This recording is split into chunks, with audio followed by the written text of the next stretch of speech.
Je vais citer un grand auteur, Jacques Brel, disait « Le don, ça n'existe pas. » Et disait « Ce qui existe, c'est l'envie de faire quelque chose et le travail. » Le travail, le travail, le travail.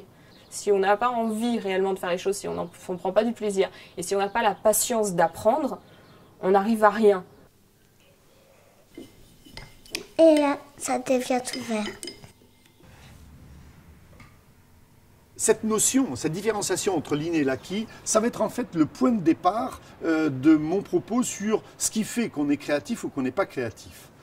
Partons du principe que tout s'apprend. Et pourquoi on va partir de ce principe? Parce que vous allez le voir, si vous prenez des jeunes enfants par exemple, eh bien, vous avez pu le constater, ils se mettent à dessiner immédiatement, ils font preuve d'ailleurs d'une grande créativité, pas simplement dans le dessin, dans des activités, un certain nombre d'activités manuelles, dans leur apprentissage de la parole. Combien d'enfants par exemple notent les bons mots des enfants qui sont dans une période de créativité intense. On va dire que l'enfant n'a pas encore les conditionnements qu'il va acquérir tout au long de son apprentissage. Alors on va parler bien sûr des conditionnements négatifs, de ceux qui vont limiter son apprentissage, et vous allez voir qu'ils sont de plusieurs ordres. On a d'abord un certain nombre de conditionnements culturels, pratiquement, j'allais dire, de ce qui relève de notre inconscient collectif. Si je veux rester dans le domaine de la créativité, il est fréquent, lorsqu'on veut parler d'une personne un petit peu hors norme ou un petit peu particulière, de dire ah ben, c'est un original, ou bien on peut le dire aussi avec un petit ricanement, ah oui mais lui c'est un artiste. Hein, et on a tout dit lorsqu'on a dit ces choses-là.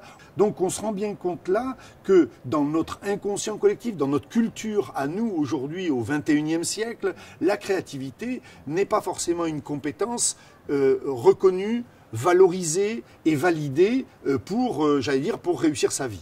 Ça, c'est, j'allais dire, déjà le premier conditionnement.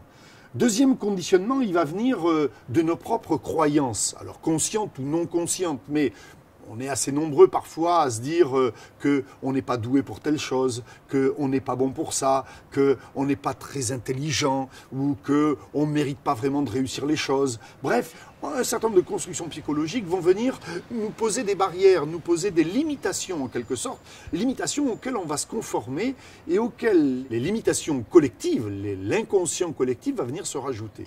Donc un jeune enfant, il est créatif. Pourquoi? Eh bien parce qu'il n'a pas encore intégré ces barrières psychologiques, ces limitations, et qu'il va sentir que ben, finalement tout est encore possible pour lui. Tu n'aurais pas de la peinture blanche?